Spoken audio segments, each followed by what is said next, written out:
मंगला विद्या मंदिर के सभी छात्रों को आपकी हिंदी की शिक्षिका लोना का नमस्कार। बच्चों, हमने अपने पिछले कक्षा में आपकी पाठ्य पुस्तक की जो दूसरी पाठ थी वो है बिल्ली देखती ही रह गई। इस पाठ को हमने पढ़ाई किया था और इसकी पाठ की कथन को भी हमने जान लिया था। उसके साथ में हमने अभ्यास कार्य को भी किए थे।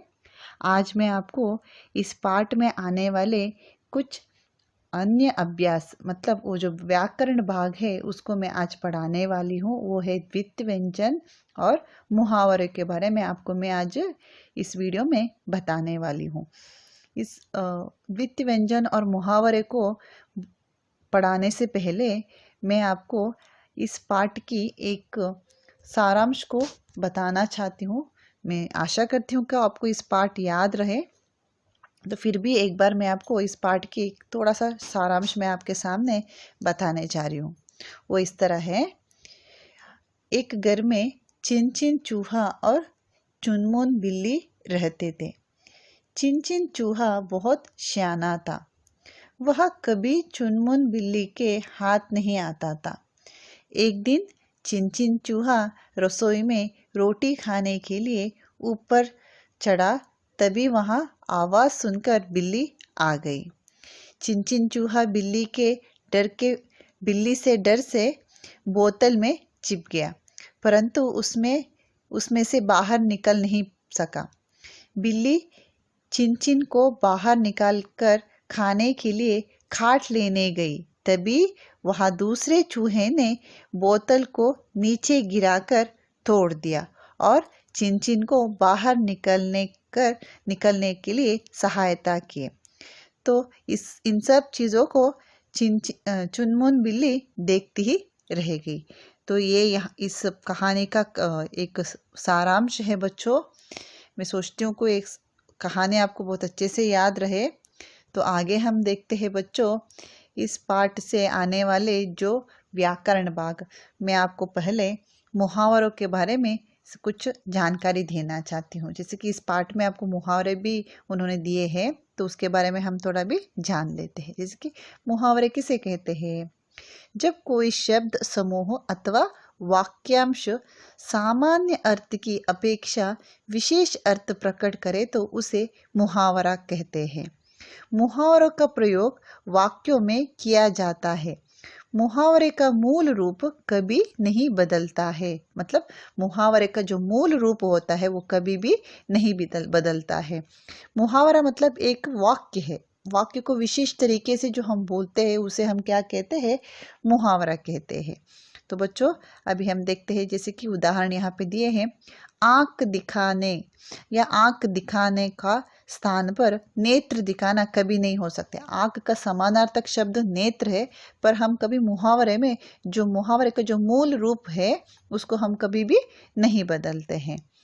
तो बच्चों आगे हम देखते हैं मुहावरों के बारे में। हम थोड़ा कुछ एग्जाम्पल से यहाँ पर उदाहरण है वीडियो के सहायता से हम यहाँ पर देखते हैं। हम अभी पढ़ने वाले मुहावरे। बात कहने के तरीके को मुहावरे कहते हैं। ठीक है, हम अपने बातों को दो तरीके से कह सकते हैं। वो है एक साधारण तरीका और विशेष तरीका। बात कहने के तरीके में दो तरीके हैं। जैसे कि यहाँ पर आप देख सकते हैं, राजू बहुत गुस्सा हो रहा है, ये साधारण तरीका है। वहीं पर राजू गुस्से से लाल पीला हो रहा है, वो विशेष तरीका है। दूसरा उदाहरण है, सिपाही को देखते ही चोर भाग गए। सिपाही को देखते ही चोर 9-2-11 हो गए, वो विशेष तरीका है। तो इन्हीं विशेष प्रकार की कथन है। विशेष प्रकार की कथन है। लाल पीला होना, 9-2-11 होना, ये सब मुहावरे का विशेषता बताते हैं। जैसे कि मुहावरे किसे कहते हैं? भाषा में विशेष अर्थ प्रकट करने वाले कथन को मुहावरा कहते हैं। जो मुहावरे साधारण भाषा को विशेष बनाते हैं, इनसे भाषा मज़ेदार लगती है। अभी हम अन्य मुहावरे के बारे में थोड़ा बहुत जानकारी लेंगे और हम क्या करेंगे, कुछ मुहावरों से जो बनने वाला वाक्य भी हम बनाएंगे। जैसे कि आंखें में धूल चौंकना मतलब चोर पुलिस की आंखों में धूल चौंक कर भाग गया। कमर कसना मतलब तैयार होना। नीरज ने वार्षिक परीक्षा के लिए कमर कस ली। आगे है घुटने टेकना मतलब हार मान लेना। आतंकवादियों ने सैनिकों के आगे घुटने टेक दिए। खान भरना शिकायत करना अथवा चुगली करना। रीमा जब देखो पड़ोसी के कान में चुगली करती है। मिट्टी में मिलाना नाम खराब करना गलत काम करके तुमने अपने पिता का नाम मिट्टी में मिला दिया। गांठ बांधना अच्छी तरह याद रखना। अच्छे बच्चे बड़ों की शिक्षा को गांठ बांध लेते हैं। दांत खट्टे करना मतलब हराना। शिवाजी ने औरंगजेब के दांत खट्टे कर दिए थे। हाथ मलना मतलब पछताना। अवसर चूक जाने पर लोग हाथ मलते रह जाते हैं। चूड़ियां पहनाना मतलब कायर बनना। यदि वीरों की तरह युद्ध भूमि में नहीं लड़ सकते तो चूड़ियां पहनकर घर में बैठ जाओ। डींग मारना अधिक बढ़ा चढ़ाकर बातें करना। वह जितनी डींग मारता है उतना काम नहीं करता है। नाक रखना मतलब मान रखना। परीक्षा में प्रथम श्रेणी लेकर कैलाश ने स्कूल की नाक रख ली। आग बबूला होना मतलब बहुत गुस्सा होना। अरुण को देखकर गुरुजी आग बबूला हो गए। पानी पानी होना मतलब बहुत शर्मिंदा होना। चोरी पकड़ी जाने पर रमेश पानी पानी हो गया। नाक में धम करना मतलब बहुत दुखी करना। हमारे पड़ोसी ने तो हमारी नाक में धम कर दी। आंख का तारा मतलब बहुत प्यारा। कृष्णा जी माता यशोदा की आंख के तारे थे। बच्चों अभी आपने बहुत सारे मुहावरे को भी देख लिया। मुहावरे का अर्थ और मुहावरे से बनने वाले जो वाक्य को भी आपने देख लिया है। तो मैं सोचती हूँ कि ये मुहावरा आपको अच्छे से समझ में आया होगा। मुहावरा किसे कहते हैं? जो साधारण भाषा को विशेष बनाने का तरीका ही जो है वो है मुहावरा है। तो बच्चों आगे हम देखते हैं हमारी दूसरी व्याकरण की तरफ। वो है हमारा उसके पहले मैं आपको कुछ मुहावरे के ऊपर क्रियाकलाप देने वाली हूँ। वो आपको कक्षा कार्य में करना है मतलब क्लास वर्क्स में आपको करना है। जैसे कि यहाँ पर है चित्रों की सहायता से मुहावरे का अर्थ लिखिए। जैसे कि यहाँ पर आप चित्र देख सकते हैं। एक कोई बीन बजा रहा है, उसके सामने बैस है, ठीक है। तो इसका मतलब क्या है? बैस के आगे बीन बजाना, बैस के आगे बीन बजाना, ये एक मुहावरा है। तो अर्थ क्या है इसका? मतलब मूर्ख व्यक्ति को ज्ञान की बातें समझाना इसका अर्थ होता है। बच्चों इसी तरह मैं यहाँ पर 2 चित्र दिए हूँ, तो उन चित्रों को देख लीजिए और सोच लीजिए इसका अर्थ क्या हो सकता है। और उसके साथ में और आप भी अन्य उदाहरण को भी लेकर उसको आप अपने क्लास वर्क्स में लिखना है। मुहावरों को लिखना है और मुहावरों का अर्थ भी आपको लिखना है। उसके साथ में उससे बनने वाले कुछ शब्द भी आपको, वाक्यों को भी आपको लिखना है। वाक्यों में उस मुहावरे को प्रयोग करना है। तो बच्चों आगे हम चलते हैं द्वित्व व्यंजन के बारे में। मतलब द्वित्व व्यंजन मतलब क्या है? एक वर्ण का अपने जैसे वर्ण के साथ आना द्वित्व व्यंजन कहलाता है अथवा द्वित्व प्रयोग कहलाता है। मतलब एक ही जैसे वर्ण दोबारा साथ साथ में आ जाता है। जैसे कि उदाहरण के सहायता से आप देख सकते हैं यहाँ पर ख और ख है, तो आधा ख और ख, तो उसको हम किसी एक शब्द के सहायता से जैसे पढ़ेंगे तो पक्का करके जब हम पढ़ेंगे तो वहाँ पर ख और ख आया हुआ है, तो वो क्या है? एक द्वित्व व्यंजन है। जैसे कि यहाँ पर च और छ है, तो ये क्या हो गया? हम वाक्य के सहायता से जब वाक्यों में प्रयोग करते हुए क्या होता है, कच्चा करके जब हम पढ़ते हैं तो वहाँ पर क्या हो गया? वो भी एक द्वित्व व्यंजन का उदाहरण हो गया। जैसे आगे है ज पे झ लगना। जैसे कि लज्जा हम कहते वक्त ज लज्जा कहते हैं, तो ज पर ज लग जाती है, तो वो भी एक द्वित्व व्यंजन की उदाहरण है। इसी द्वित्व व्यंजन के ऊपर कुछ द्वित्व व्यंजन और संयुक्त अक्षर के ऊपर कुछ वीडियोस है, चित्रों के सहायता से हम उसको जान सकते हैं। जैसे कि द्वितीय व्यंजन व संयुक्त अक्षर की कुछ वीडियोस है, जैसे कि आप देख लीजिए।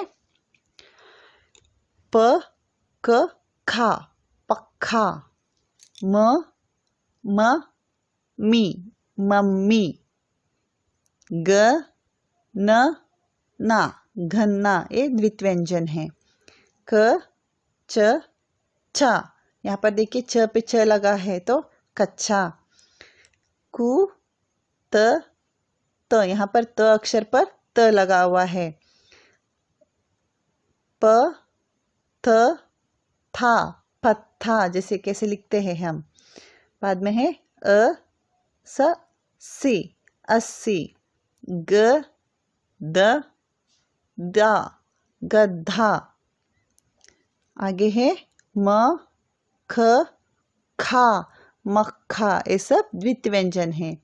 ल स सी लस्सी। आगे है ल ड डू लड्डू। च म च चम्मच, जब हम चम्मच बोलते हैं म का प्रयोग होता है। अब ये है संयुक्त अक्षर। फ य ज प्याज। आगे है घ वा ला ग्वाला। म ख खी मक्खी, आप यहाँ पर देख लीजिए संयुक्त अक्षर। त ख थी थी। आगे है गु छा गुच्छा, तो अंगूर का गुच्छा। आगे है म छ छर मच्छर। आगे है यू ध पे ध लगा हुआ है। आगे है खा ना खाना, न पर हा आधा न हा। आगे है प थ थर पत्थर। ची टी ठ पर ठी चिट्ठी।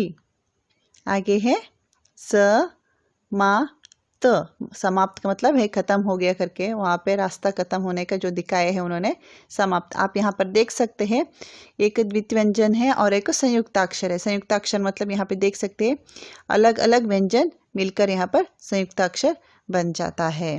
तो बच्चों, मैं सोचती हूँ इस वीडियो आपको बहुत सहायता किया होगा, आपको जो इन सब चीज़ों के बारे में जानने के लिए, संयुक्ताक्षर और द्वितीय व्यंजन के बारे में। आगे हम देखते हैं आपकी जो टेक्स्ट बुक पेज में है, जैसे कि यहाँ पे ऊपर दिए हैं त पर त मतलब पत्ता। बाद में ल पर ल की मात्रा लगने पर क्या हो जाता है, वो हो गया उल्लू। बाद में है भ और भ से बनने वाला एक शब्द कौन सा है, गुब्बारा। जब गुब्बारा लिखते वक्त हम क्या करते हैं, भ आधा ब लेते हैं और संपूर्ण भ को उपयोग करके वो गुब्बारा बन जाता है। उसी तरह यहाँ पर मैच द फॉलोइंग है, जो हमको यहाँ पर चित्र, एक जगह पे चित्र दिए हैं और एक जगह पर उसकी द्वितीय व्यंजन वाले या और संयुक्त अक्षर वाले कुछ शब्द दिए हैं, उसके साथ हमें उनको मिलाना है, एक दूसरे को मिलाना है। तो वो है, जैसे कि आप देख सकते हैं पहला चित्र है वो लट्टू का चित्र है। लट्टू मतलब टॉप। आगे है ढक्कन, ढक्कन मतलब लिड। बाद में है मच्छर, मच्छर मतलब मॉस्किटो। बाद में है बच्चों टप्पा, टप्पा मतलब स्टैम्प। बाद में रस्सी, रस्सी मतलब रोप। आखिर का चित्र है मक्खी, मक्खी मतलब फ्लाई। तो अभी आपने इस अभ्यास कार्य को भी देख लिया है। तो बच्चों, इसके संबंधित क्लास वर्क्स में आपको इस वीडियो के साथ में भेजने वाली हूँ। तो आशा करती हूँ बच्चों आज की संयुक्ताक्षर, मुहावरा, इन सब के बारे में आपको बहुत अच्छे से समझ में आया होगा। इस वीडियो को दोबारा एक बार देख लीजिए और आपके टेक्स्ट बुक में भी जो कंप्लीट करना है वो भी सब कुछ कंप्लीट कीजिए, और इसका संबंधित क्लास वर्क्स भी मैं आपको भेजने वाली हूँ। धन्यवाद बच्चों।